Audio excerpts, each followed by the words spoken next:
Maybe you weren't raised in a Christian household, or maybe you were raised in a Christian household, but you were never taught what healthy, biblically rooted boundaries actually look like. So now, as an adult, you struggle with intimate relationships, with family relationships, with work relationships, because regardless of if you were taught the biblical boundaries, you are still being impacted by them. It's like gravity. You can't escape God. Whether you believe, you don't believe, you know, or you don't know, God's laws still reign true and still affect you. Hey guys, welcome back to my page, Fearfully and Wonderfully Made. I am Mia, and today we are going to be going through 5 of the 10 laws of boundaries. Now, this is probably my favorite part of the entire boundaries books, because this essentially boils all boundary issues down into 10 simple, biblically based principles that we all should be living by and that affect all of us, whether or not we choose to live by them. So, without further ado, let's get into boundary number 1.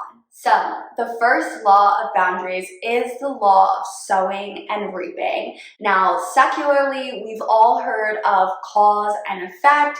Even secularly, people say you reap what you sow, maybe not even realizing that that's a biblically based saying. But what God calls reaping and sowing is not punishment. It's not about bad karma or vibes. It's just. It is just how things are, because God is just. Because when you do something bad or negative, you reap a negative consequence. God will not be mocked, and a man will reap what a man sows. With that being said, just like gravity, other humans can interrupt this process. Think of it this way. If somebody swats a cup off the table, gravity says that cup is going to hit the ground and break, but someone else can reach out and catch the cup. So the cup doesn't break, even though someone swatted it off the table to break it. Just as similarly, someone harvesting what they sow can be interrupted. If you're constantly blowing all of your money and your mom steps in, or your dad steps in, or your husband is stepping in and covering all of that debt and paying for all of those mistakes, they are then interrupting the consequences of going broke, of not having money, of having to return things. So in that case, then the codependent person or the enabler, or whatever you want to call them, they are then dealing with the consequences. Someone is going to have to deal with those consequences, whether it's emotionally, physically, spiritually, mentally, financially, whatever it is. There are consequences for everything that we do. Now, it is so easy to watch someone else and see like they're doing things that are negative, and the consequences, they're frustrating you. The consequences, they're making you not like them. So you're telling them. You're telling them, and in your mind and in your heart, you're giving them an opportunity. You're trying to make things better and be open. And there is a time and a place for that. But there's also a point where you constantly saying the same thing over and over and over and over and over again is no longer helpful. It's just naggy. And then in their mind, they don't have a problem because you're still here. There are no consequences other than the fact that you're nagging them, which to them seems like a you problem. You have a problem, you are their problem, and if you just stopped complaining and nagging, there would be no problem. Right, but the problem with this is their behavior is a problem. So there needs to be a consequence. Whether that consequence is when they act a certain way, if they're yelling at you, if they're cussing at you, if they're hitting you, whatever it may be, maybe you separate yourself. Maybe it's something where you just need to go to the movies or you need to go out with a friend. Maybe it's something bigger and this means they're gonna miss a trip or they're gonna miss a date night or they're gonna miss something that you guys have been planning for a while. Or maybe it's even bigger than that and you actually have to separate and you need to separate yourself from them physically, emotionally, financially. Maybe this does go as far as getting a divorce. There are different steps and different levels, but there need to be consequences. If you're just sticking around and you're just there and you're just letting them know and whining and complaining, that is reinforcing is that they can treat you however they want to treat you because there are no consequences.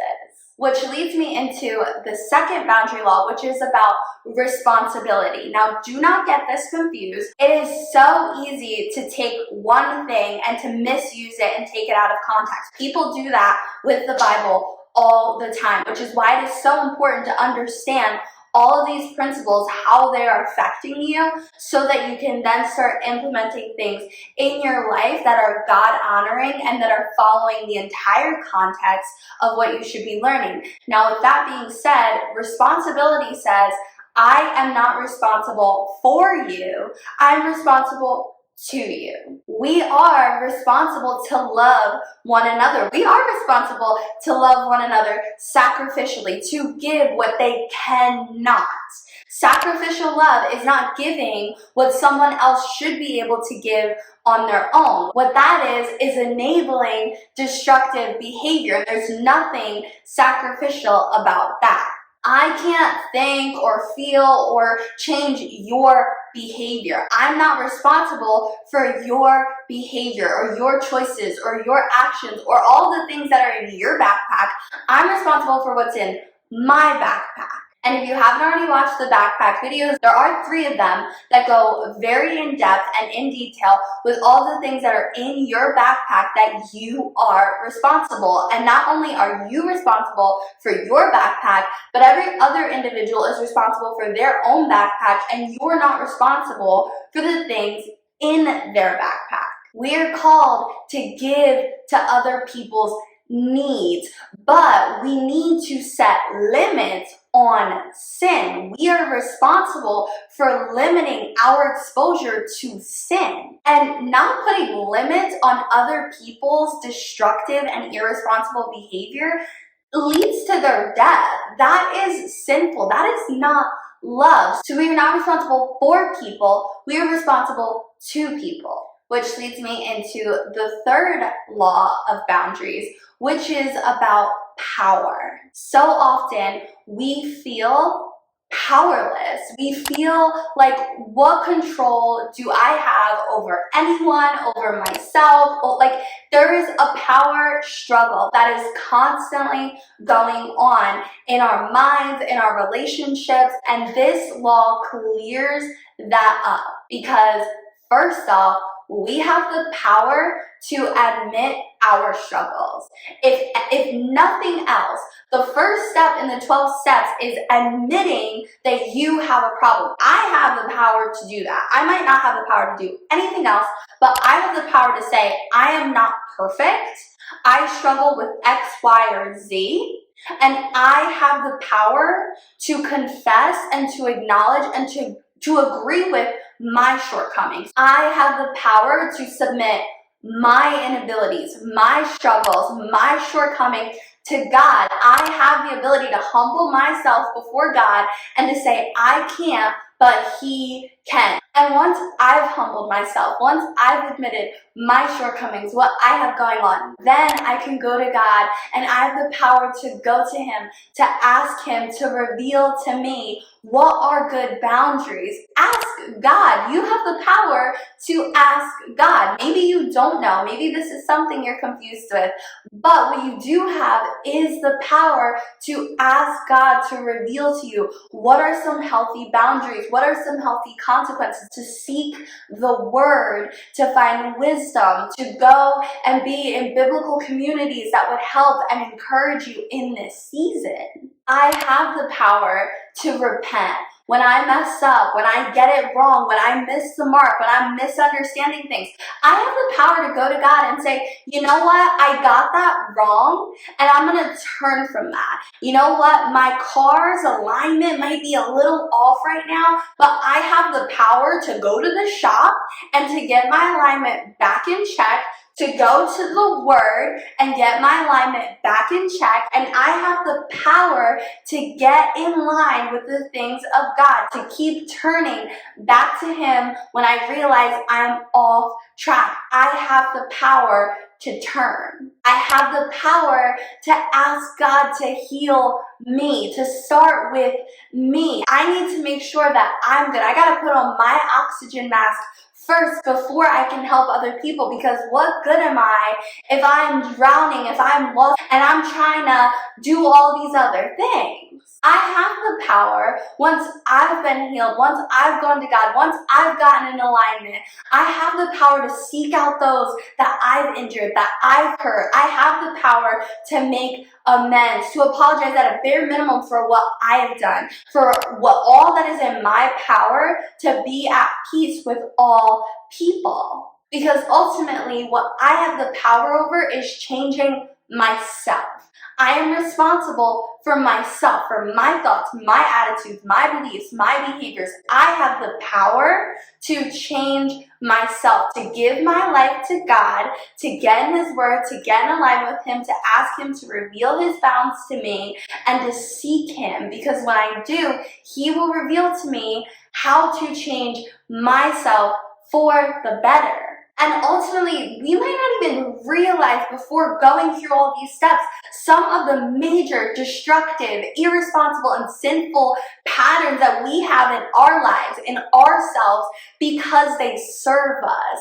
Because for whatever reason that we're doing them, it's working. So why would we change it without going to God and saying, God, reveal to me the things I don't even know that I'm doing, the things I don't even know that I'm struggling with. Help me to fix myself first and to get myself in alignment first, so that I can then be an influence. I have the power to influence those around me, to stand by what I say I believe, to start moving in alignment with God. When I say that I value things like modesty and not speaking vulgar languages or not getting drunk, like those are things that the people in my sphere of influence are watching me do. You say you believe this, but when you're on vacation, what are you doing? Are you staying in alignment with what you said that you believe? I have the power to influence. You have the power to influence. And whether you know this or not, just like gravity, it is affecting you. The way that you behave when you say, I am a Christian, people are watching you, and people are then, what, knowingly or not, people compare themselves to one another. We use one another as a barometer for what we're doing good enough or bad enough, and it might be something we're doing purposely, or it might just be something we're subconsciously doing to make ourselves feel better. And ultimately, if you say, I'm a Christian, but I'm still out here getting drunk and cussing and doing all these things, people in your life that hear you saying, I'm a Christian, are then thinking, okay, well, then I guess it's not that bad. It can't be that bad if Mia's saying, well, she's a Christian and she's devoted her life to God and she's reading the Bible and she's in the Word and she's leading crews and she's going to church and she's serving, she's doing all these things, so she seems like a Christian,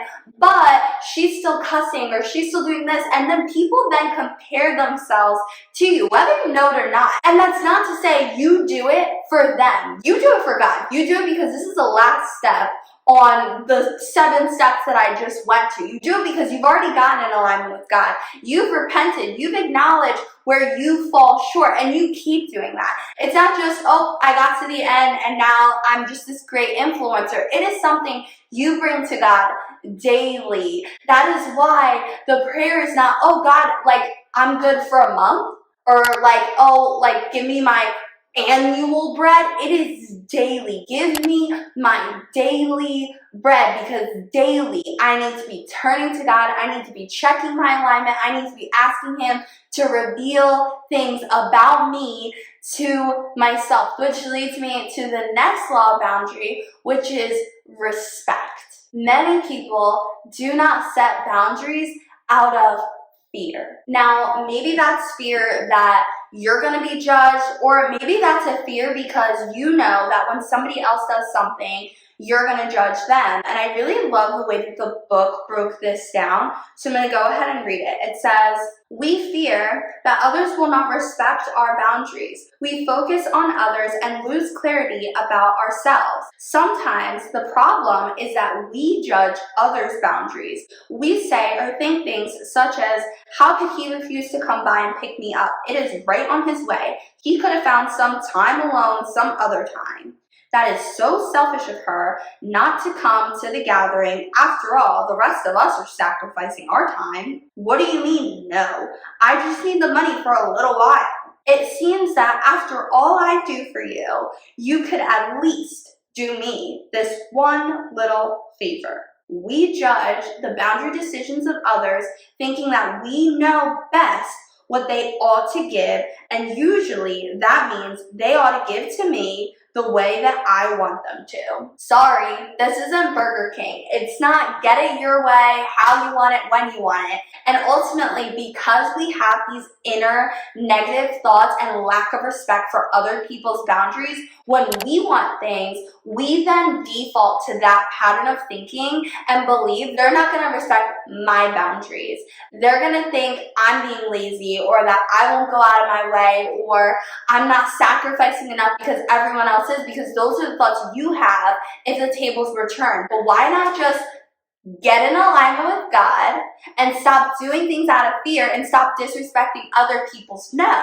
Now, Jesus says in Matthew 7 verse 12, "So in everything, do to others what you would have them do to you." Treat others as you want to be treated. Do unto others as you would have them do unto you. In the secular world, we call this the golden rule. We need to respect other. Freedom begets freedom. And it alleviates guilt. It alleviates shame. It alleviates us thinking that they're not free, so I'm not free. Bondage begets bondage, and freedom begets freedom. Because you know what? I don't always want to talk. Sometimes I want to take a nap. Sometimes I don't want to go to a movie. So if every time my husband didn't want to talk, I shamed him or gave him a guilt trip or told him X, Y, and Z and had this emotional outburst because he doesn't want to talk to me, like, do you want to talk all the time?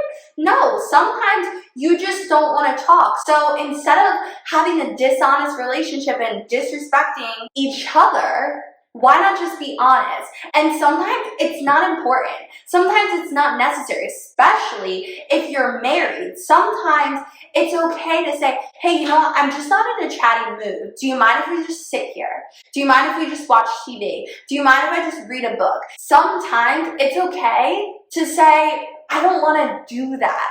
It is okay to say no. If you're not free to say no, then you're not free to say yes. And a yes without the freedom to say no is not really a yes at all. So in all of this, respect others' no first. Obviously, we all want respect. It's easy to call out when someone's disrespecting us. It's a lot easier to see it. But what's harder is to catch yourself when you're disrespecting someone else's no. So, if anything, just be more mindful of treating others the way that you would want to be treated when other people are trying to establish healthy boundaries in their life. Which leads directly into the last law that we're going to go over today, which is the law of motivation. And the law of motivation simply says you need to be free to say no in order to say yes. Why do you think all these billionaires and self-help people, the first step is always, what is your why? Figure out your why. Your why. What's driving you? Why are you doing this? Why are you working hard? Why are you getting up? Why are you saying yes to these things? Why are you saying no to these things? Your why matters. Duh. Because it is a biblical principle. It is a biblical fundamental that you need to be free to have choice. You need to have freedom to say no in order to freely say yes. And ultimately, it's false motives that keep us from setting healthy limits with the people in our lives. And this leads to nothing but depression, anxiety, and all these negative things that, like, God doesn't want that for you. God doesn't want you to be living that way. God desires for you to live a joyful, a peaceful life, not to live a life in fear. He does not give you a spirit of fear, but of power, of love, and of a sound mind. And there's nothing loving about forcing someone to say yes. So some false motives that get people to say yes are, like I talked about in the last video with the different parenting styles. I say it all the time, and probably the biggest fear is withdrawal, is lack of love, is the people that you're trying to set limits with completely just isolating you or cutting you off. That fear then pushes you into making decisions that you don't want to do, which is another false motive, and that is fear. Fear of anger, fear of your mother or your spouse or your father yelling at you or calling you names or insulting you or shaming you or guilt tripping you or tearing you down for asserting your freedom to say no. Or maybe it's that internal voice telling yourself that, well, I'm gonna lose the good in me. I'm not gonna be a good mom if I don't do this, or I'm not gonna be a good wife if I don't do that, or I won't be a good friend if I do this, that, and the third, or the fourth. And you think that if I don't force myself to do something that's not healthy, or that I don't have time for, or that I simply am saying no to, that in some way that means I'm gonna lose my goodness, as if someone else's happiness is the barometer for my goodness. And that's simply not true. Maybe you do things as payback, or maybe you do things for approval because I changed your diapers, or oh, I went out last time, or I did this last time, and you feel like you owe someone something. Like you feel like, I'm a stay-at-home mom and my husband works so hard, so how could I say no if he wants this or that? It is the guilt from others, but also the guilt from yourself, saying that because someone did something for me, now I have to do something for them. And that also goes back to a lack of respect, because often when we give to get. So when someone else gives to us, we hold this expectation that we have to give something back to them. Both of those ideologies are simply not true. We give because He gave. We give because we are blessed to give. We give cheerfully, not expecting anything in return. Lastly, another false motive that is very common is over-identification. Simply meaning you don't want someone else to be upset or sad, or you really feel for them. You don't want someone to have to go through X, Y, or Z. And sometimes this is something they're going through because of the way that they acted. Sometimes this motive is what makes people interrupt the law of reaping and sowing. And ultimately, there are consequences. A man will reap what a man sows. And I fully resonate with wanting to protect people from that, whether it's your spouse, whether it's your parents, whether it's your child. So with all that being said, freedom comes first. Service comes second. Serving to get free is pointless. We are free in Christ. It has been paid. The debt has been paid. In Christ, we are free. So what you have the power to do is to go to God and let God work out that fear, let God work out and help you in creating healthy, biblically based boundaries. So my challenge for you guys today is to jot down these 5 boundaries. There are 5 more that we'll go over in the next boundaries video, and to get your life in alignment with the laws of boundaries. If you didn't know them before today, I get it. I didn't know any of this before I picked up the Bible. I didn't know any of this before I picked up this boundaries books, and it is a lot. It is something you have to go over and remind yourself daily. So my challenge for you guys is to be in the Word daily, to be reminding yourself about the laws and principles of boundaries on a daily basis. So, if you made it this far in the video, make sure to drop down below and comment a little backpack emoji. And if you like this video, if you like this video series, definitely make sure to smash that like button and subscribe to my page, and make sure notifications are on because I do post at least 2 videos a week. But until then, be blessed, and I'll see you guys next time.